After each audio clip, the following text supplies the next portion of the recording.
And I also think I can be quite brief because quite a lot has already been said about different initiatives at the European level. But I would like to emphasize that fighting tax evasion is a priority that is that the Commission is focusing a lot on. It's also in their work program. And in the hearings, the Commissioner, Pierre Moscovici for Economic Affairs and Taxation, he said that fighting tax evasion is a top priority. But because you need unanimity, this is, of course, an obstacle. And he alluded to the possibility of having enhanced cooperation, as we are seeing on the financial transaction tax, that we could have something similar also on other taxation issues. I also think that the recent scandals have shown the need for cooperation.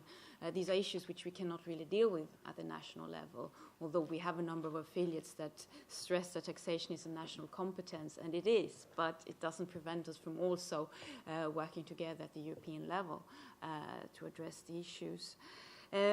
We've already spoken quite a lot about the tax transparency package, which was published Wednesday by the Commission. I would just like to add that in the proposal, what the Commission wants to do is that member states' tax authorities, they should have an automatic exchange of tax rulings every third month. So this would mean a regular report to other member states concerned about their tax rulings. And now, well, it remains to see if it will be adopted in this way, but I think this will add more work for the tax authorities, and as we already have concluded that governments have reduced a lot of resources for these tax authorities, yet we are giving them new tasks. So this is a bit contradictory, and I think just strengthens our point that we need to have investment in tax administrations. On this package was not just about this exchange on tax rulings. It also included a number of other issues. I think it was Christophe who criticized the code of conduct, which is the code of conduct on business taxation. And the Commission has said that they are going to review this code of conduct. They're also looking into new transparency requirements on multinational enterprises without really giving more information what that will mean. They are also seeking global, kind of an automatic exchange on tax rulings for the global level. We will see how far they will come. It didn't sound like the OECD was that interested in anything binding, but they don't want to stop at the European level. They also want to go further at the international level. And then they will also come up with another package before the summer to follow up this one and to come with additional measures. So there are still work to be done by the Commission. And there is also the European Parliament, who has taken a number of initiatives. We're already talking about this new commission that they have set up, in which Eva Joly, as we saw, she's part of the work that Oxfam presented, and she's also part of this European Parliament, this new committee that will look into tax rulings from 91 and forward up till now. But there is also a legislative initiative in the European Parliament. They will make proposals concerning bringing transparency, coordination and convergence to corporate tax policies in the Union. So there will be a proposal from the Parliament. It will not come until after the summer. This will be during the autumn. But again, it's something where we need to have an input. And I know Pierre and others and myself, we have met with, that is the shadow rapporteur from the S&D group, Annelise Dodds, and had, I think, a quite good contact with her, and she's quite interested in making sure that trade union views are incorporated into this work. So I think, given everything's going on at the European level, it's also important for the ETUC to try to devote more time to these issues, or devote more time. We haven't really worked on taxation issues before, and we have now made a commitment that after Congress, which will take place in September in Paris, by the way, we will set up a working group on taxation.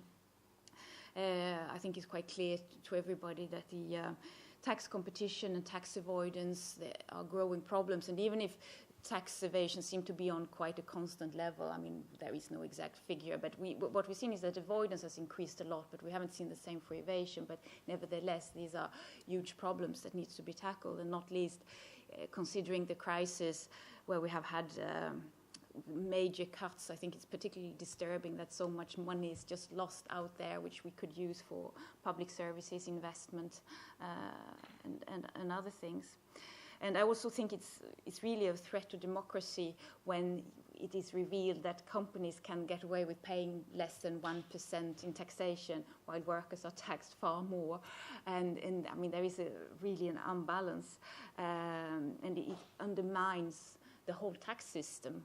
And I think it's a danger for society more generally.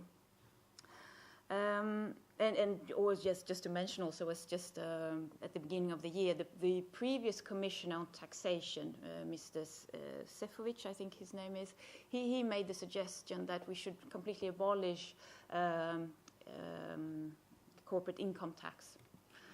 So we wouldn't be much left to tax workers' consumption, but not companies. So I mean, that is what we are up against, which I think is quite serious, really. Then to the resolution, I saw it was among the papers circulated, but not the final version. This was the document we discussed in the executive committee, and we have now incorporated some further proposals from affiliates, so this is not the final version which has been sent out here, but it's more or less really the same content. But I'm very pleased that we have most of Christian's recommendations are in our paper. We have missed out on two. It's whistleblowers, and it's your idea to have national parliaments making regular reports, and I think that's a very good idea that we should take up, because that also would give more visibility to this issue. So I think that is a welcome addition. Now to our recommendations, I'll just flag up some of them, perhaps the most important ones. First of all, we would like to create an international agency, a European agency for tax investigation, which would have proper resources to really look into the problems.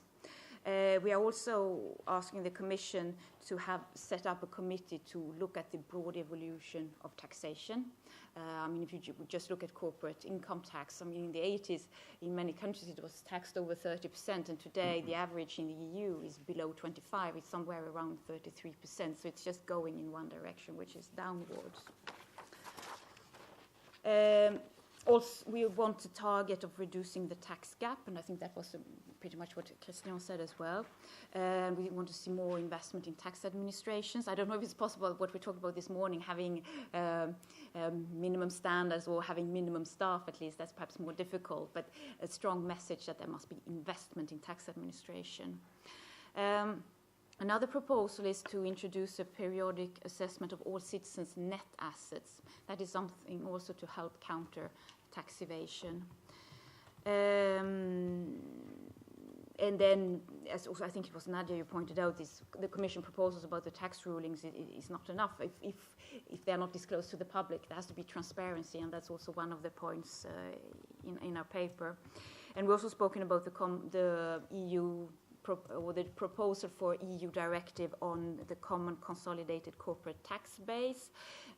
We are stressing that this is a good initiative, but it has to be mandatory, and we would also like to see a minimum rate. Again, we have had some difficult discussions within the ETUC. Some affiliates are not so keen on having a rate, but we have said that it's, the formulation is a bit weak. We say possibly with a rate of 25%, but at least it's a step forward.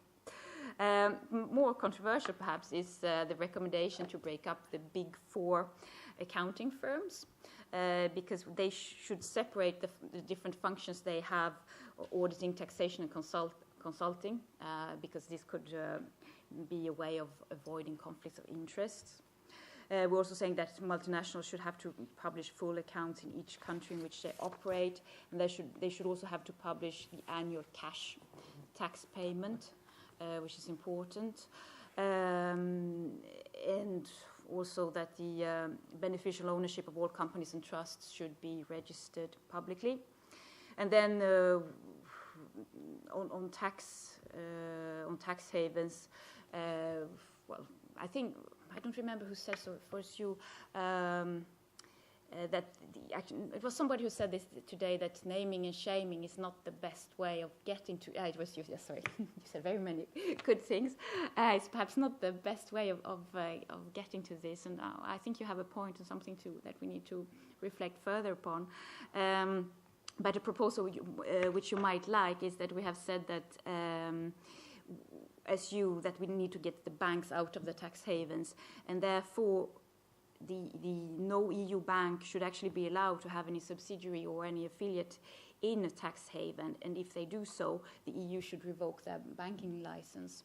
So I think we're going quite far, and probably too far for the Commission, but at least these are some of the recommendations in these resolutions, and also that exploiters of tax havens should be banned from public contracts. I mean, there are more recommendations in the papers, but I think these are really the key points. Thank you, Veronica. Well, the labour movement would not be the labour movement if we were not going too far. Exactly. That's as a matter of principle. We have just